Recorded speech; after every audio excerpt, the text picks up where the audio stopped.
എല്ലാവർക്കും നമസ്കാരം. ഞാൻ വീണ്ടും കടങ്കഥകളുമായി എത്തിയിരിക്കുകയാണ്. ഇന്നലെ കമൻ്റായി വന്ന കടങ്കഥകളുടെ ഉത്തരം നിങ്ങളെല്ലാവരും കണ്ടു കാണുമെന്ന് കരുതുന്നു.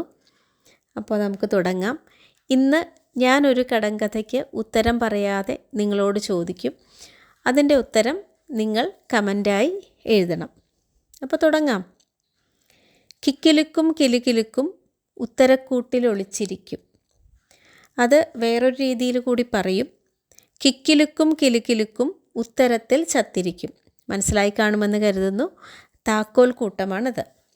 അടുത്തത്, ഓടും കുതിര, ചാടും കുതിര, വെള്ളം കണ്ടാൽ നിൽക്കും കുതിര. തോൽ ചെരുപ്പ്. അതിനൊന്നുകൂടിയുണ്ട്. ചാടും കീരി, ഓടും കീരി, വെള്ളത്തെ കണ്ടു പരുങ്ങും കീരി. അപ്പോൾ അടുത്തത് നോക്കാം. ഇവിടെ ഞെക്കിയാൽ അവിടെ കറങ്ങും. പങ്ക, ഫാൻ. അടുത്തത്, കറുത്ത കണ്ണീര് കൊണ്ട് കാര്യം പറയാൻ തൊപ്പിയൂരി മൂട്ടിലിട്ടു.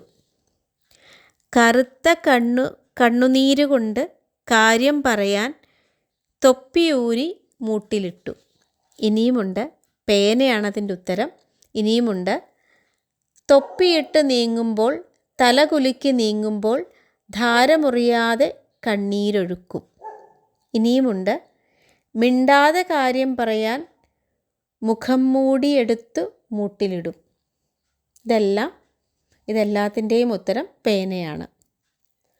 അടുത്തത്, കുത്തുന്ന കാളയ്ക്ക് പിന്നിൽ കയറ്. സൂചിയും നൂലുമാണ് ഉത്തരം. ഇനിയുമുണ്ട്. കുത്തുന്ന മൂരിക്ക് രണ്ടുണ്ടു കയർ. ഇനിയുമുണ്ട്. ചെറിയൊരു മൂരിക്ക് വലിയൊരു വാല്. ഇതിൻ്റെ എല്ലാത്തിൻ്റെയും ഉത്തരം സൂചിയും നൂലും എന്നാണ്. ഇനി ഒരു ചോദ്യം നിങ്ങൾക്കായി. അനുജത്തി ചോന്നിട്ട് ഏട്ടത്തി പച്ചച്ച്, മൂത്താച്ചി മഞ്ഞച്ച്.